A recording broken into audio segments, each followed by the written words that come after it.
Hi guys, welcome back to our YouTube channel CAT by LPT. अब तक हम 3 videos देख चुके हैं एएमए सेक्शन में। The first one was simple average, the next one was weighted average, फिर हमने मिक्सचर्स देखा था। ठीक है, नाउ मिक्सचर्स का ही आगे कंटिन्यूएशन करते हैं, एलिगेशन देखते हैं। तो एलिगेशन कब यूज़ करते हैं उसको एक एग्जाम्पल से समझाता हूँ मैं। Let's take this example. यहाँ पर आपके पास क्या है? There are two sections in the 9th grade, A and B. In a test, the average score of the students of these sections are 92 and 78 respectively. If the average score of all the 9th grade students is 84, find the ratio of number of students in section A and B. तो चलो इसको अपन पहले normal traditional तरीके से solve करते हैं, समझते हैं कि करना क्या है। 2 सेक्शन है A और B, ठीक है। एक टेस्ट हुआ, उसमें एवरेज क्या है इन दोनों सेक्शंस का? 92 एंड 78। तो average marks is 92 and 78। Number of students कितना है वो नहीं पता, तो नंबर ऑफ स्टूडेंट्स मैं ए और बी मान लेता हूं। Now the average score of all the 9th grade students, मतलब इन दोनों सेक्शंस का कंबाइंड एवरेज जो है वो कितना दिया हुआ है अपने को? 84 दिया हुआ है, और हमें निकालना है the ratio of number of students in A and B. तो नंबर ऑफ स्टूडेंट्स जो है ना दोनों सेक्शन में, इसका एवरेज निकालना है। दैट मीन्स हमें a अपॉन बी की वैल्यू निकालनी है। Very simple. कैसे निकलेगी अब समझो उसको। हमें पता है ओवरऑल एवरेज क्या होगा? Total marks of all the both the sections combined divided by total number of students. तो सेक्शन ए के टोटल मार्क्स क्या होंगे? 92 इंटू ए। सेक्शन बी का टोटल मार्क्स कितना होगा? b into 78 divided by total number of students कितना हो जाएगा? a प्लस बी हो जाएगा। अब अगर आपको a और b का रेशियो निकालना है तो यहाँ क्रॉस मल्टीप्लाई करके सिंप्लीफाई करना पड़ेगा। कैसे? Let's cross multiply. तो ये आ जाएगा मेरे पास 84a plus 84b is equal to 92a plus 78b आएगा। 84b माइनस 78 ये कितना बनेगा? 6b। 92a में से 84 सब्ट्रैक्ट होगा, ये बन जाएगा 8a। ठीक है ना। अब a अपॉन बी कितना आएगा यहाँ पर? a upon B will be, b को नीचे ले जाओ, 8 को इधर लेके आओ, 6 अपॉन 8 कितना निकल के आ रहा है? ये 3/4 निकल के आ रहा है। a अपॉन बी कितना निकल के आ रहा है? 3/4। तो the ratio of number of students in both these sections is 3/4। तो एक तरीका ये हो गया इस टाइप के क्वेश्चन को सॉल्व करने का। ओके, तो यहाँ पर हम फॉर्मूला जो यूज करते हैं वो तो वही है जो हमने वेटेड एवरेज में देखा हुआ है। ये वाला फॉर्मूला वेटेड एवरेज का ही फॉर्मूला यूज कर रहे हैं, लेकिन वो फॉर्मूला यूज करने के बाद क्रॉस मल्टीप्लाई करके रीअरेंज कर रहे हैं ताकि ए और बी का रेशियो आ जाए। ठीक है, तो जब हमसे क्वांटिटीज के बारे में पूछा जाता है, अभी तक जो पिछले वीडियो में हमने क्वेश्चंस किए थे वहां क्या था? हमसे ये पूछा जा रहा था what is the combined average.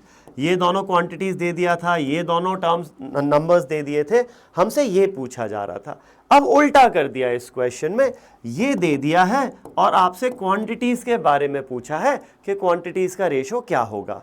तो इस टाइप के क्वेश्चंस में जब क्वांटिटीज के बारे में हमसे पूछा जाता है तो इस टाइप के क्वेश्चंस को हम एलिगेशन मेथड से ज़्यादा डायरेक्टली, मतलब ज़्यादा फास्ट सॉल्व कर सकते हैं। तो क्या होता है एलिगेशन मेथड? चलो वो समझते हैं। अब अंडरस्टैंड वन थिंग, एलिगेशन और वेटेड एवरेज जो मिक्सचर्स है वो डिफरेंट नहीं है। वेटेड एवरेज के फॉर्मूले से ही हम एलिगेशन का फॉर्मूला यहाँ पर निकालेंगे। तो हमारा वेटेड एवरेज का फॉर्मूला क्या होता है? Weighted average let's say C is equal to A into NA plus B into NB upon NA plus NB, where NA and NB are the quantity of two groups A and B and A and B are the average। अब वो average cost price हो सकता है, average marks हो सकता है students का, average age हो सकती है उनकी, या इंटरेस्ट रेट हो सकता है, बहुत सारी कुछ भी चीज़ें हो सकती हैं as far as weighted average is concern. तो अब इसको करते हैं क्रॉस मल्टीप्लाई। तो C into NA plus C into NB is equal to ANA plus BNB हो जाएगा। ठीक है, अब एक काम करो, हमें क्या चाहिए? आर ऑब्जेक्टिव इज कि क्वांटिटीज का रेशियो चाहिए मुझे। जैसे ये जो पिछला क्वेश्चन था ना, यहाँ पे चाहिए क्या था? क्वांटिटीज का रेशियो चाहिए था। तो that is what I am trying to figure out here, but एक जनरल मेथड में, जनरल तरीके से। तो ये हो गया। तो अब मैं NA के सारे टर्म्स एक तरफ रखता हूं और NB के सारे एक तरफ रखता हूं। तो ANA लेफ्ट में जाएगा, माइनस ANA बन गया, CNA as it is, CNB right में जाएगा, माइनस CNB बन जाएगा, BNB एज इट इज। अब यहां से मैं क्या करूं, NA कॉमन ले लेता हूं तो बचेगा C minus A into NA, और यहां से NB कॉमन ले लेता हूं तो B minus C into NB हो जाएगा। Okay, now NA upon NB को इधर नीचे ले जाते हैं, will be equal to B minus C upon C minus A हो जाता है। ये होता है आपका एलिगेशन का फॉर्मूला। अगर आपको क्वांटिटीज के बारे में इंफॉर्मेशन निकालनी है तो आप डायरेक्टली एलिगेशन का फॉर्मूला यूज करो, NA upon NB is B minus C upon C minus A, या फिर ऊपर नीचे माइनस मल्टीप्लाई कर दो तो C minus B upon A minus CB हो जाएगा। बट एक चीज यहां पर वेट, इसको फॉर्मूले को रटने की जरूरत नहीं है, ये फॉर्मूला रटने की ज़रूरत नहीं है। ये फॉर्मूला मैंने इसलिए समझाया आपको ताकि आपको ये समझ में आए कि वेटेड एवरेज और एलिगेशन दो अलग अलग चीज़ें नहीं हैं, सेम चीज़ को दो अलग एंगल से देखने का तरीका है। जैसे कि याद करो, प्रॉफिट एंड लॉस में हमने देखा था सेलिंग प्राइस क्या होता है, cost price into 1 plus P by 100, right, और परसेंटेज प्रॉफिट क्या होता है, selling price minus cost price upon cost price into 100%। तो ये जो दो फॉर्मूलेज हैं, ये दो फॉर्मूलेज अलग अलग नहीं है, इसी से ये निकल के आता है, राइट। तो डिपेंड करता है कि आपको सेलिंग प्राइस निकालनी है तो आप ये वाला फॉर्म यूज करोगे, आपको परसेंटेज प्रॉफिट निकालना है तो आप ये वाला फॉर्म यूज करोगे, correct. Same thing applies to weighted average and alligation also. अगर तुम्हें वेटेड एवरेज निकालना है तो तुम फॉर्मूले को इस फॉर्म में यूज करो, लेकिन अगर तुम्हें क्वांटिटीज के बारे में इंफॉर्मेशन निकालनी है तो इसी फॉर्मूले को इस तरीके से यूज करेंगे। लेकिन ये फॉर्मूला रटने की जरूरत नहीं है, इसको हम थोड़ा सा डायग्रामेटिकली समझते हैं क्या मतलब है। तो देखो, वही क्वेश्चन, उसी टाइप का क्वेश्चन, वही तो नहीं है, उसी टाइप का क्वेश्चन है ये। Students from 2 sections are seated such that the combined average age of the class is 12. The average age of A section A and B is 10 and 15 respectively. Find the ratio of number of students in A and B. तो section A और B हो गए, number of students कितने दिए हुए हैं नहीं पता, तो हम NA और NB मान लेते हैं number of students. Section A का जो एवरेज एज है वो दिया हुआ है 10 ईयर्स और सेक्शन बी का दिया हुआ है 15 years, such that the combined average of the whole class is how much, 12 years. ये हो गया आपका कंबाइंड एवरेज। और आपको निकालना क्या है, the ratio of number of students in A and B. अब वो तो एक ये फॉर्मूला है B minus C upon C minus A। B क्या हो गया यहाँ पर, B हो गया सेक्शन B का एवरेज, C हो गया ओवरऑल एवरेज, ये है C, ये है B, और ये हो गया सेक्शन A का एवरेज। अगर फॉर्मूले में पुट करते भी हैं तो, फॉर्मूले में पुट करते भी हैं तो B माइनस C 15 माइनस 12 हो जाएगा upon C minus A 12 minus 10 हो जाएगा। तो ये हो जाएगा 3/2। क्या आ गया, 3/2। देखो फटाफट आ गया आंसर, फटाफट आ गया। बट डोंट वरी, आपको ये रटने की जरूरत नहीं है, ये फॉर्मूला रटने की जरूरत नहीं है। आपको क्या करना है यहां पर, 1 सेकेंड, ये तो फॉर्मूले वाले तरीके से था। अब मैं इसको ग्राफिकल तरीके से समझाता हूं, सेम क्वेश्चन को ग्राफिकल तरीके से कैसे सॉल्व करेंगे। एवरेज एज ऑफ क्लास अगर ए और बी दी हुई है, वहां पर तो 10 और 15 थी। अगर इन जनरल ए और बी दी हुई है और ओवरऑल एवरेज सी दिया हुआ है, तो instead of remembering that formula आपको क्या करना है, क्रॉस करके बड़े में से छोटा सबट्रैक्ट करना है। अभी मैं अज्यूम कर रहा हूं कि बी ए से बड़ा है, बी ए से बड़ा है तो सी ए और बी के बीच में कहीं आएगा, तो सी ए से बड़ा होगा, तो यहां पर सी ए से बड़ा होगा तो सी माइनस ए कर देंगे, बी सी से बड़ा होगा तो क्रॉस करके बड़े में से छोटा सबट्रैक्ट करना है, बी माइनस सी। ये भी रटने की जरूरत नहीं है, समझो यहां पर। तो अच्छा अभी आगे बताता हूं होगा क्या, जब आपने क्रॉस करके ऐसे बड़े में से छोटा सबट्रैक्ट कर लिया, तो अब जो क्वांटिटीज का रेशियो है NA upon NB, that comes out to be B minus C upon C minus A। यही हमारा फॉर्मूला था। उल्टा भी करके लिख सकते हो, it's one and the same thing, लेकिन इसको ऐसे भी ना सोच के सीधा एग्जाम्पल से समझते हैं तो ज़्यादा बेटर समझ में आएगा। देखो एग्जाम्पल से समझते हैं डायरेक्टली। ये वही दिया हुआ है जो पिछला एग्जाम्पल हमने देखा था, नंबर ऑफ स्टूडेंट्स का रेशियो निकालना है, इनका एवरेज एज 10 और 15 दिया है, ओवरऑल एवरेज दिया हुआ है 12। तो आप क्रॉस करके बड़े में से छोटा सबट्रैक्ट करो, ठीक है। तो ये हो जाएगा 12 माइनस 10 यानी कि 2, और यहां क्रॉस करोगे बड़े में से छोटा 15 माइनस 12 यानी कि 3। तो अब ये होता है left quantity upon right quantity. Left वाली क्वांटिटी अपॉन राइट वाली क्वांटिटी इज लेफ्ट वाला डिफरेंस अपॉन राइट वाला डिफरेंस। तो Na अपॉन NB हो जाएगा 3/2, Na अपॉन NB हो जाएगा 3/2। ये फॉर्मूला याद रखने की जरूरत है ही नहीं, फॉर्मूला याद रखने की जरूरत है ही नहीं। ठीक है, एक और एग्जांपल से समझते हैं इसको। तो ठीक है, अगर आपको कंबाइंड एवरेज निकालना है, क्वांटिटीज के बारे में इंफॉर्मेशन दी हुई है और इंडिविजुअल एवरेजेस दिए हैं, आपको कंबाइंड एवरेज निकालना है तो आप वेटेड एवरेज वाला फॉर्मूला यूज करो। क्या था वेटेड एवरेज वाला formula? A into NA plus B into NB upon NA plus NB। और अगर आपको क्वांटिटीज का रेशो चाहिए, वेटेड एवरेज दे रखा है, तो फिर आप एलिगेशन मेथड यूज करोगे। और एग्जांपल से समझते हैं। यहाँ 10 students from section A are combined with section B. Section B में कितने स्टूडेंट्स हैं नहीं पता, ठीक है। Such that the average weight of section A is 30 and that of section B is 50। चलो इंडिविजुअल एवरेजेस दे रखे 30 and 50 and that of the combined sections is 45। तो कंबाइंड सेक्शन का जो वेटेड एवरेज है वो है 45। Find the number of students in section B. चलो ठीक है, तो भाई देखो सेक्शन ए में कितने स्टूडेंट्स थे? 10 थे। सेक्शन बी में नहीं पता, NB मान लेते हैं। सेक्शन ए का एवरेज दिया हुआ है 30, सेक्शन बी का एवरेज दिया हुआ है 50, और जब इनको कंबाइन कर दिया तो ओवरऑल एवरेज कितना आ गया? 45 आ गया। ठीक है, अब आपको NB की वैल्यू निकालनी है। तो सिंस क्वांटिटी के बारे में इंफॉर्मेशन निकालना है तो हम एलिगेशन मेथड यूज करते हैं यहाँ पर। तो एलिगेशन मेथड में क्या करोगे आप? क्रॉस करके बड़े में से छोटा सब्ट्रैक्ट करोगे। 45 minus 30 is 15 and 50 minus 45 is 5। तो अब क्या होगा? Left quantity upon right quantity is left का डिफरेंस अपॉन राइट का डिफरेंस। तो ये हो जाएगा Na अपॉन NB। ये तो फॉर्मूला है, फॉर्मूला रटने की जरूरत नहीं है। 10 upon NB is equal to 5 upon 15। तो ये 5 से जाएगा 1 टाइम्स, ये जाएगा 3 times. 1 into NB is NB, 3 into 10 is 30। तो NB comes out to be 30। The number of students in section B comes out to be 30 है। देखो फॉर्मूला रटने की जरूरत नहीं है, बस क्रॉस करके बड़े में से छोटा सब्ट्रैक्ट करना है। ये है आपका alligation. And alligation will apply only when you are mixing 2 different groups. 2 से ज्यादा ग्रुप्स मिक्स करोगे तो वहां एलिगेशन फिर ये तरीका नहीं यूज कर सक पाओगे। तो alligation will apply when there are exactly 2 groups या 2 डिफरेंट टाइप्स ऑफ क्वांटिटीज जो आप मिक्स कर रहे हो।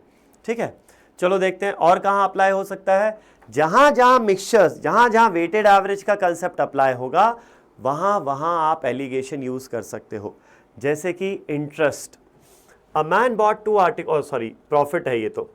A man bot 2 articles for ₹75,000 and made a gain of 30% by selling both.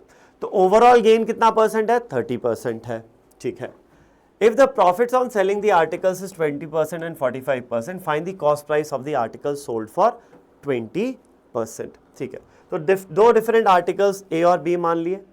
अब इनका कुछ कॉस्ट रहा होगा, क्या कॉस्ट रहा वो नहीं पता। तो देखो प्रॉफिट जो बेस होता है, प्रॉफिट का बेस क्या होता है? कॉस्ट प्राइस बेस होता है, राइट। तो क्वांटिटी जो है, क्वांटिटी की जगह हम cost price of A and cost price of B consider करेंगे। जो नहीं पता तो हम X और 75,000 माइनस X मान लेते हैं। इसकी कॉस्ट प्राइस X मान ली तो इसकी कॉस्ट प्राइस हो जाएगी 75,000 minus X। Fine.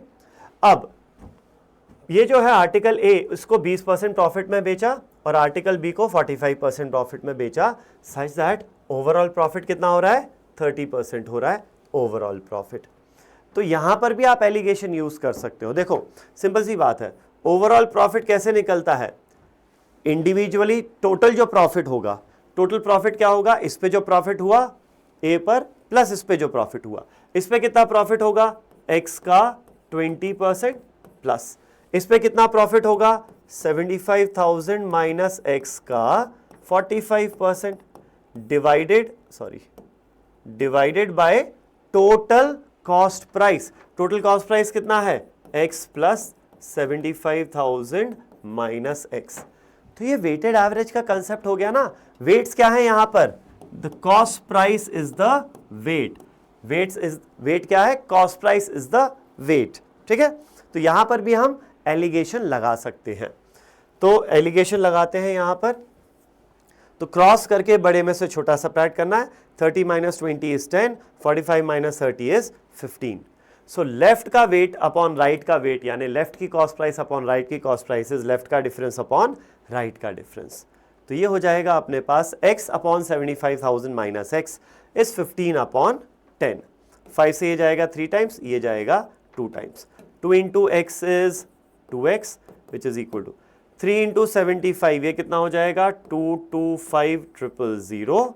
3 into minus X is minus 3x, minus 3x इधर जाएगा लेफ्ट में प्लस 3x, तो बन जाएगा 5x is equal to 225,000। 225 upon 5 हो जाएगा 45,000, तो x की वैल्यू आ जाएगी 45,000। x 45,000 आ गया। पूछा गया था find the cost price of the article sold for 20%, तो x ही चाहिए था हमें।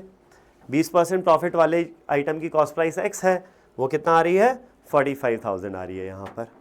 ठीक है, आई होप समझ में आ रहा है। एलिगेशन में क्या करना है, सिंपली वेट्स यहाँ लिखने हैं और जो भी प्रॉपर्टी के बारे में बात कर रहे हैं, property could be the average age और द एवरेज हाइट और द एवरेज परसेंटेज, यानी overall age, overall height, overall profit percentage, वो यहाँ आ जाएगा और कंबाइंड एवरेज यहाँ आ जाएगा। क्रॉस करके बड़े में से छोटा सबट्रैक्ट करेंगे। लेफ्ट का वेट अपॉन राइट का weightage, left weightage upon right weightage is left का डिफरेंस अपॉन राइट का डिफरेंस करना है। एक और एग्जांपल लेते हैं। अ मैन लेंट, ये इंटरेस्ट रेट्स आ गया। A man lent 60,000 at simple interest to 2 people A and B, capital B कर लो इसको, at 12% and 9% per annum respectively. If he received a total interest of 6,600 after a year, then find the sum lent at 9%. तो यहाँ पर भी जब हम overall rate of interest की बात करते हैं तो ओवरऑल रेट ऑफ इंटरेस्ट क्या होगा, total interest upon total principal. ठीक है, इंटरेस्ट में परसेंटेज में ही लूंगा, तो ओवरऑल जो यहाँ पर रेट ऑफ इंटरेस्ट आएगा वो क्या आएगा कि भाई 12% के रेट पे मान लो p रुपीज उधार दिए, तो p का 12% प्लस 60,000 में से p हटा दो, इसका 9%, तो ये तो हो जाएगा आपका total interest divided by total principal होगा p प्लस 60,000 माइनस p। तो ओवरऑल रेट ऑफ इंटरेस्ट जो आ रहा है उसका भी फॉर्मूला जो है वो वेटेड एवरेज ही है effectively, where the weights are what, the weights are the principal. अलग अलग रेट ऑफ इंटरेस्ट पे कितना उधार दिया है, the amount lent at a particular rate of interest, वो आपका वेटेज हो जाएगा। ठीक है, तो यहां पर भी हम एलिगेशन यूज कर सकते हैं। तो ए और बी दो अलग अलग अमाउंट्स मान लेते हैं। ए पे x रुपीज दिया और बी का हो जाएगा 60,000 माइनस एक्स, और ए को जो उधार दिया है वो 12% के रेट पे उधार दिया है, और चलो 9%, अच्छा 9% के लिए पूछा था, find the sum lent at 9%। ठीक है, तो 9% वाले को x मान लेते हैं, तो 12% वाला हो जाएगा 60,000 माइनस x हो जाएगा। ओवरऑल इंटरेस्ट कितना मिल रहा है हमें, 6600 मिल रहा है on a base of 60,000। Overall interest मिल रहा है 66 ऑन अ बेस ऑफ 60,000। तो यहां से हमारे पास समझ में आता है, जस्ट अ सेकेंड, तो 66 अगर टोटल इंटरेस्ट है ऑन अ बेस ऑफ 60,000, तो ओवरऑल रेट ऑफ इंटरेस्ट क्या हो जाएगा, ओवरऑल रेट ऑफ इंटरेस्ट वो आएगा total interest upon total principal. 00 cancels out, 10 ये कैंसल्स आउट, 66 अपॉन 6 इज 11%। तो ओवरऑल रेट ऑफ इंटरेस्ट आ गया आपके पास 11%, हेंस ये आ जाएगा 11% यहाँ। अब क्या करना है आपको, क्रॉस करके बड़े में से छोटा सबट्रैक्ट करना है। 11 माइनस 9 इज 2, 12 माइनस 11 इज 1, और x अपॉन 60,000 माइनस एक्स क्या बन जाएगा, ये बन जाएगा 1:2। लेफ्ट का वेटेज अपॉन राइट का वेटेज इज लेफ्ट का डिफरेंस अपॉन राइट का डिफरेंस। और अब आप इसको सॉल्व करोगे तो x की वैल्यू आ जाएगी यहाँ पर, 60 को 3 पार्ट्स में डिवाइड करो, 20,000। x comes out to be 20,000। ठीक है, ऑल्दो इस क्वेश्चन को आप सिंपल इक्वेशन बना के भी सॉल्व कर सकते हैं, तो वो मेरे ख्याल से ज़्यादा आसान पड़ता। क्या कि भाई total interest is 12% of the first amount plus 9% of the second amount. Second amount को x मान लिया तो फर्स्ट अमाउंट हो जाएगा 60,000 माइनस एक्स। एक ही वेरिएबल, एक इक्वेशन है, इसको सॉल्व करोगे आंसर आ जाएगा। ऐसे कर सकते थे एग्जाम में, ऐसे कर सकते हो, कोई टेंशन नहीं है। वो तो हम एलिगेशन सीख रहे हैं, इसीलिए हमने सेम क्वेश्चन को एलिगेशन से करना भी सीखा। ठीक है, आगे बढ़ते हैं, नेक्स्ट क्वेश्चन देखो। अब आ गया यहाँ पे सॉल्यूशंस, दो अलग अलग सॉल्यूशंस हैं। तो वेटेज क्या हो जाएगा, यहाँ पर वेटेज होगा इनकी क्वांटिटी, और प्रॉपर्टी क्या हो जाएगी, प्रॉपर्टी हो जाएगी concentration of a particular component, या तो मिल्क या फिर वाटर, कुछ भी हो सकता है। तो 10 liters of milk water solution containing 50% milk is mixed with certain volume of another milk water solution containing 20% water। अच्छा, यहाँ मिल्क का कॉन्सेंट्रेशन, यहाँ वाटर का कॉन्सेंट्रेशन दिया हुआ है, कोई बात नहीं, चलो वो हम तो एक साथ कर ही लेंगे उस चीज़ को, मतलब एक जैसा कर लेंगे बाद में। आगे देखते हैं, if the resultant mixture has 70% milk, find how much quantity of second solution was mixed. तो दो सोल्यूशंस ए और बी मान लेते हैं। तो ये दिया हुआ है कि 10 liters of this solution is mixed with some quantity of the other solution, let's say x liters हम मान लेते हैं। ठीक है, पहले में concentration of milk देखते हैं। पहले में मिल्क का concentration कितना है, वो तो डायरेक्टली दिया हुआ है 50%। दूसरे में वाटर का concentration दिया हुआ है 20%। अगर वाटर का concentration है तो मिल्क का कितना होगा, यहाँ पर सिंपल है 100 - 20 यानी कि 80% हो जाएगा। वाटर कॉन्सेंट्रेशन हो जाएगा अपना यहाँ पर 80%। ठीक है, तो अब यहाँ पर हम क्या कर सकते हैं, क्रॉस करके बड़े में से छोटा सब्ट्रैक्ट कर सकते हैं। ओवरऑल आपको दिया हुआ है ना, जब मिक्स कर दिया तो ओवरऑल कॉन्सेंट्रेशन ऑफ मिल्क कितना है, 70% है ओवरऑल कॉन्सेंट्रेशन ऑफ मिल्क। तो ये हो गया वेटेज, ये हो गई प्रॉपर्टी। किस प्रॉपर्टी के बारे में बात कर रहे हैं हम, कॉन्सेंट्रेशन ऑफ मिल्क के बारे में बात कर रहे हैं। तो क्रॉस करके बड़े में से छोटा सब्ट्रैक्ट करते हैं, ये आएगा 20, ये आएगा 10, तो 10/x इज 10/20, ये हो जाएगा। ऑब्वियसली यहाँ पर x की वैल्यू आ जाएगी 20। तो सेकेंड सोल्यूशन का कितना क्वांटिटी मिक्स किया था, 20 लीटर्स मिक्स किया था। ठीक है, अब यहाँ पर एक क्वेश्चन ये आ सकता है आपके दिमाग में कि सर ज़रूरी है क्या कि कॉन्सेंट्रेशन ऑफ मिल्क लेके ही करें, क्या हम कॉन्सेंट्रेशन ऑफ वाटर लेके नहीं कर सकते थे। चलो चेक करते हैं, मिल्क की जगह let's take concentration of water. तो ये हटाओ, ये हटाओ, ये हटाओ, हटाओ, और एक काम करता हूँ, मैं इसको सबको हटा ही देता हूँ। कॉन्सेंट्रेशन ऑफ मिल्क की जगह मैंने ले लिया अब कॉन्सेंट्रेशन ऑफ वाटर। चलो तो देखते हैं, फर्स्ट में 50% मिल्क है तो वाटर कितना होगा, 50%, और सेकंड में 20% वाटर दिया ही हुआ है। फाइनल सॉल्यूशन में 70% अगर मिल्क है तो वाटर कितना होगा, 30% होगा। तो ये हो गया 30। अब आप क्रॉस करके बड़े में से छोटा सब्ट्रैक्ट करो, ये आएगा 20, बड़े में से छोटा सब्ट्रैक्ट करो, ये आ जाएगा 10। तो अब यहाँ पर देखो क्या आ रहा है, left weightage upon right weightage, 10/x is left का डिफरेंस अपॉन राइट का डिफरेंस। तो यहाँ से भी x कितना आएगा, 20 ही आ जाएगा। यहाँ से भी x की वैल्यू सेम 20 आएगी। आप कॉन्सेंट्रेशन ऑफ मिल्क लेके करो या फिर वाटर लेके करो, आंसर सेम ही आने वाला है। ठीक है, तो वो आपकी मर्जी, आप जो भी चाहो उसका कॉन्सेंट्रेशन लेके कर सकते हो। चल आगे बढ़ते हैं। अब यहाँ पर क्या दिया हुआ है, थोड़ा सा डिफरेंस हो गया, 50% मिल्क और 20% मिल्क है।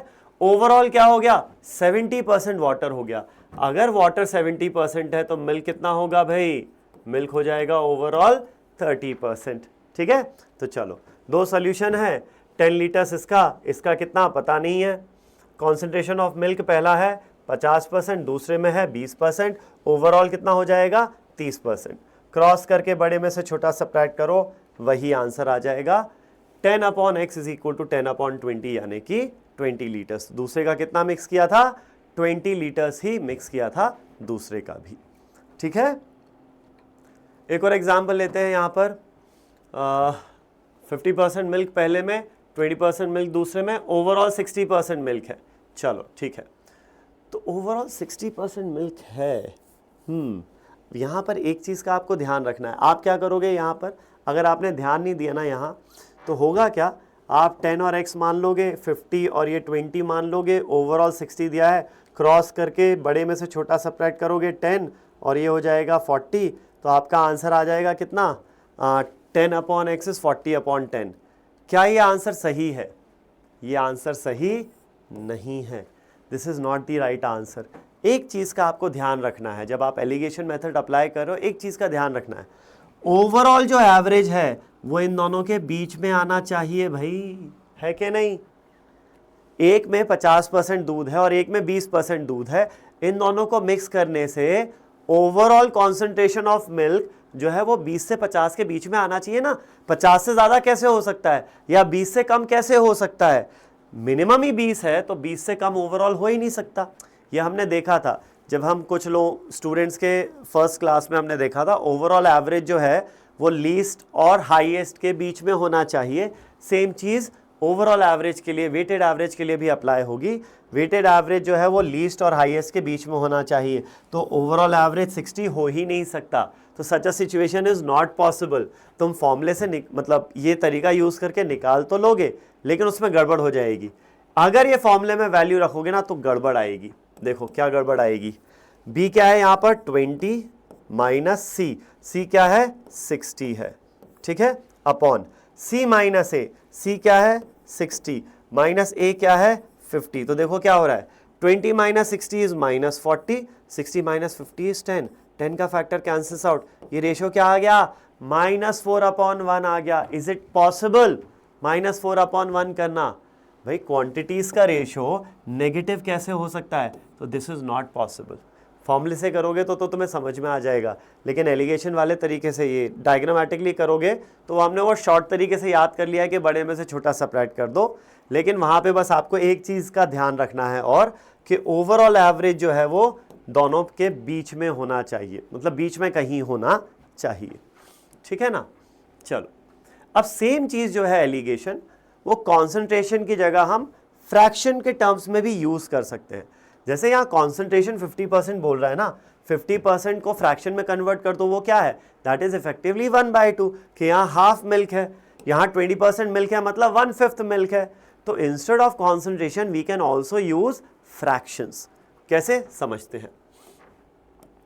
तो 10 liters milk water solution containing milk and water in this ratio is mixed with certain volume of another solution containing milk and water in this ratio.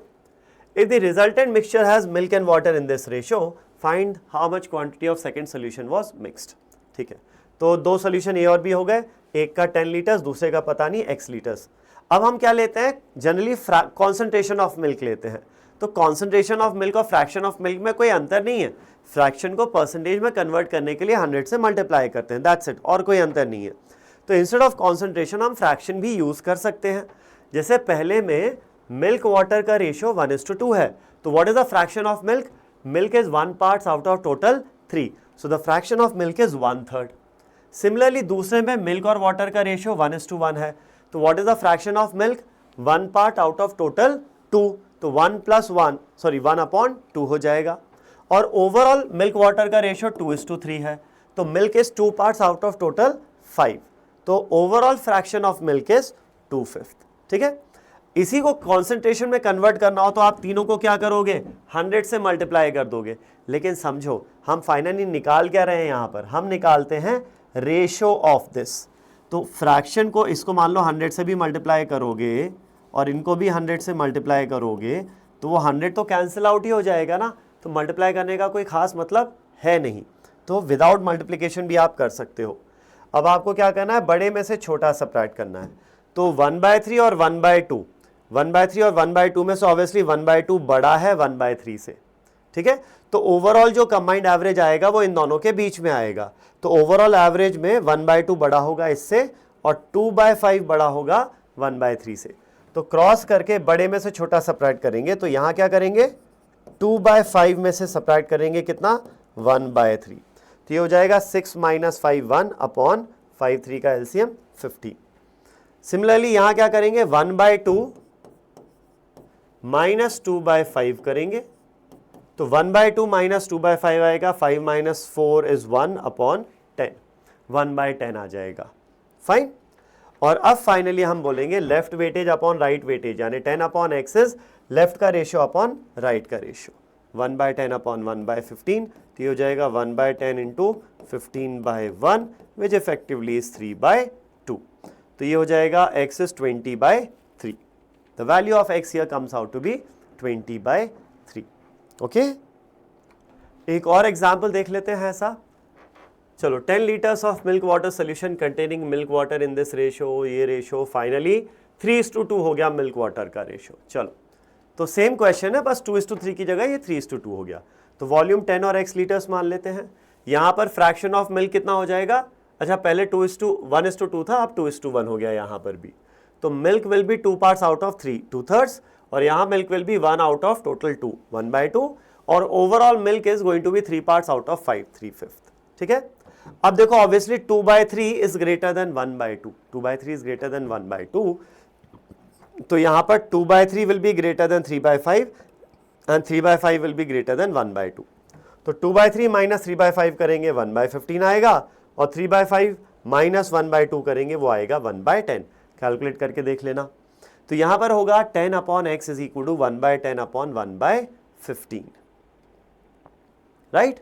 और इसको सिंप्लीफाई करोगे तो यहां से भी x की वैल्यू वही आ जाएगी 20/3, x की वैल्यू वही आ जानी है यहां पर भी 20/3। ओके, तो भले ही आप यहां कॉन्सेंट्रेशन लेके करो या फिर फ्रैक्शन लेके करो, आंसर सेम ही आना है, कोई फर्क नहीं पड़ने वाला। अगर तुम यहां पे कॉन्सेंट्रेशन लेके करते तो करते क्या, तो आप बोलते कि सर ये फ्रैक्शन को कॉन्सेंट्रेशन में कन्वर्ट करो, इंटू 100 लगा दो, कर दो, यहाँ पर भी इंटू 100 करो, यहाँ पर भी इंटू 100 करो, तो यहाँ पर भी क्या हो जाएगा इंटू 100, यहाँ पर भी क्या हो जाएगा इंटू 100। लेकिन आप सोचो जब आप इन दोनों का रेशियो लोगे तो ये 100 तो कैंसिल आउट हो जाएगा ना, तो मतलब ही नहीं था 100 से मल्टीप्लाई करने का, क्यों अननेसेसरली मल्टीप्लाई करें। ठीक है ना। चलो, तो ये हो गया अपना alligation method. Alligation and weighted average are not two different things. Weighted average और एलिगेशन सेम चीज को दो अलग अलग एंगल से देखने का तरीका है, नजरिया है, दो अलग अलग नजरियों से देखने के तरीके हैं ये। तो जब आपसे कंबाइंड एवरेज पूछा जाए तो हम वेटेड एवरेज वाला फॉर्मूला यूज कर लेंगे, और जब हमसे क्वांटिटीज के बारे में पूछा जाए तब हम एलिगेशन वाला तरीका यूज करेंगे। ठीक है, तो ये हो गया हमारा एलिगेशन का पार्ट यहाँ पर। अब बचता है हमारा एक final part in AMA, which is removal and replacement, and we'll be covering that in the subsequent video. So that's it for this video. Thank you.